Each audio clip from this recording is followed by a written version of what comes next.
A very warm welcome from Dr. Saurabh Ensha. Let's welcome you to this new case. This was a case of 2.5 years old child who came to us searching online.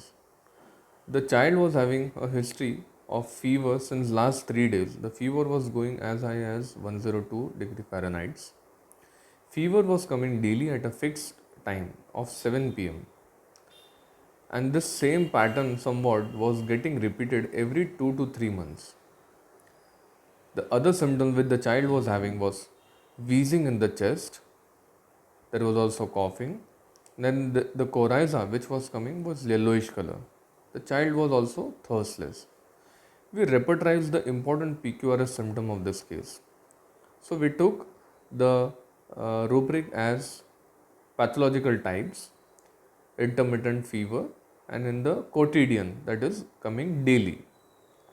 The next rubric was taken was periodicity in general, and the third rubric which was taken was the thermals, that was thirstless. On this you can see the remedies which were coming were pulsatilla, cinchona, ipecac, arsenic, capsicum, nux vomica, apis. Those were the medicine which were coming in the forefront.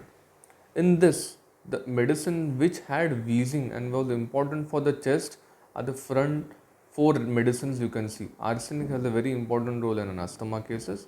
Ipecac is very important when the child is having cough, rattling with vomiting or a diarrhea complaints.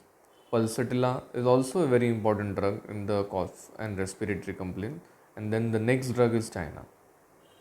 The reason to select was in repertoire was the wheezing in the chest and the repertorization chart you can see.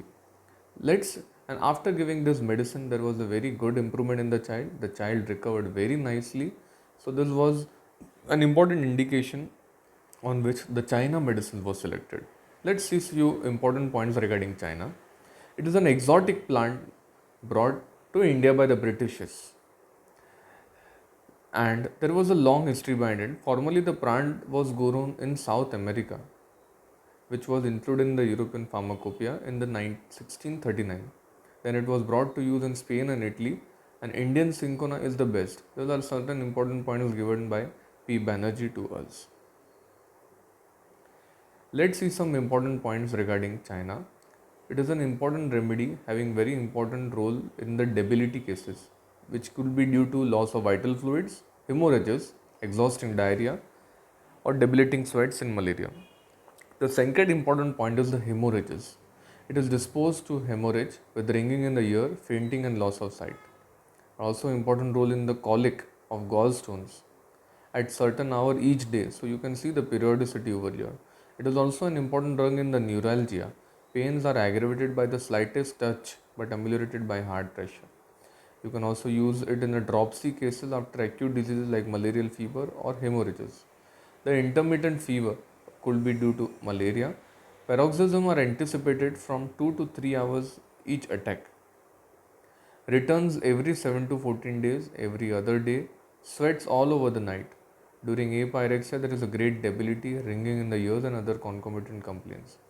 Flatulence is also a very important part of this drug. There is excessive belching giving no relief. The whole abdomen is involved due to this distension. There is uncontrollable distension in the abdomen with a wish to belch up, but belching or stool does not relieve the complaint. Headache as if the skull will burst, face flushed from occiput to the whole head, aggravated sitting or lying, and must stand or walk. Let me give you a few examples from my personal practice also.